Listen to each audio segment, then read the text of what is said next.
Fala galera, bom dia, bom dia. Quem está falando mais uma vez é Matheus Andrade, para quem não me conhece. Tenho feito alguns vídeos em apologética católica.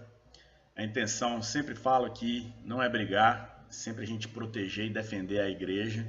Queria agradecer a galera que tem me ajudado na edição, como o Natan, e agradecer as pessoas que têm me elogiado, me criticado ou comentado sobre os vídeos, que isso me motiva bastante a continuar. Hoje eu vou falar sobre purgatório. Muita gente não sabe muito bem o que é o purgatório, não entende a doutrina e por isso não sabe responder àquelas críticas que sempre vêm. Onde que está o purgatório na Bíblia? A igreja inventou essa doutrina. Então, primeira coisa que eu quero fazer, vamos ver o que o Catecismo da Igreja Católica fala sobre o purgatório. Nos parágrafos 10, 30 e 10, 31, eu vou ler aqui para vocês. Os que morrem na graça e na amizade de Deus, mas não de todo purificados, embora seguros da sua salvação eterna, sofrem depois da morte uma purificação a fim de obterem a santidade necessária para entrar na alegria do céu. A Igreja chama purgatório a esta purificação final dos eleitos, que é absolutamente distinta do castigo dos condenados. A Igreja formulou a doutrina da fé relativamente ao purgatório, sobretudo nos concílios de Florença e de Trento. A tradição da Igreja, referindo-se a certos textos da Escritura, fala de um fogo purificador.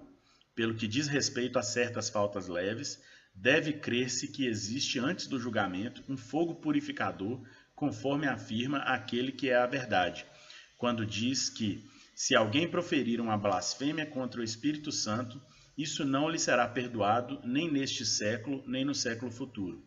Desta afirmação, podemos deduzir que certas faltas podem ser perdoadas neste mundo e outras no mundo que há de vir.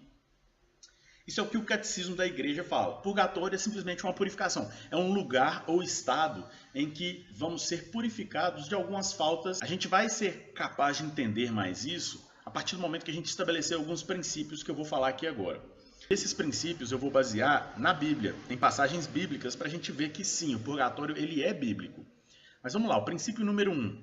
A gente pode encontrar no segundo livro de Samuel, capítulo 12, versículos 13 e 18.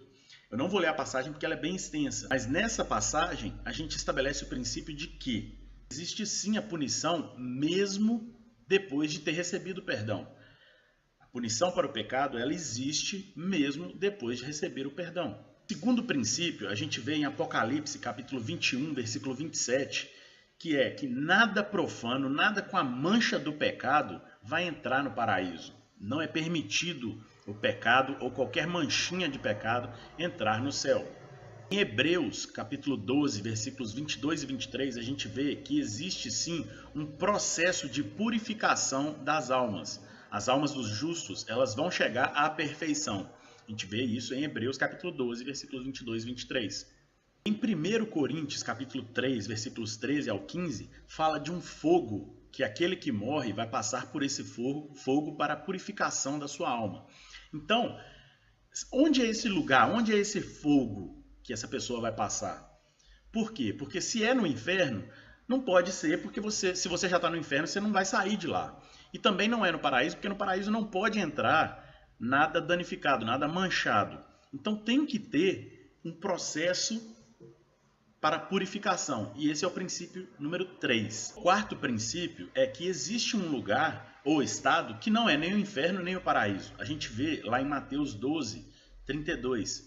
E está falando de um lugar onde buscaremos o perdão dos tempos por vir, dos tempos vindouros. E onde seria esse lugar? Não é no paraíso, por quê? Porque no paraíso ninguém precisa de perdão mais. E não é no inferno, porque no inferno, se você já está lá, você não vai ser perdoado mais. Sua alma já está condenada. Então, existe sim um lugar no meio que não seja nem o inferno e nem o paraíso. Deu para entender? Então, resumindo, princípio número 1. Existe punição para o pecado? Sim, mesmo depois de sermos perdoados. Princípio número 2. Temos que ser perfeitos como o Pai Celeste para entrarmos no céu, porque nada profano entra lá. Princípio número 3. Existe um processo de purificação para que as almas dos justos sejam feitas perfeitas. Princípio 4.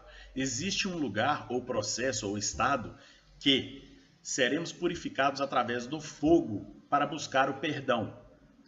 E esse lugar não é nem o inferno e nem o paraíso. Entenderam? Porque só depois de entendermos esses 4 princípios que a gente viu que estão na Bíblia, a gente consegue entender o purgatório. Mais ou menos assim, vamos usar um pouco de senso comum, beleza? A gente é perfeito agora, nesse exato momento? Por exemplo, tá, você é uma pessoa boa, mas você é perfeito? Você não xinga, não grita, não pensa coisa errada, não faz maldade? Você está perfeito agora? Eu acho que a maioria de nós a gente vai concordar um com o outro de que a gente sempre tem as nossas imperfeições diárias. E isso tem que ser purificado. Por quê? Porque nada entra no céu, no paraíso, nada de profano entra. E um grito, um xingamento já é profano. Então vamos dizer que você está imperfeito agora, eu também.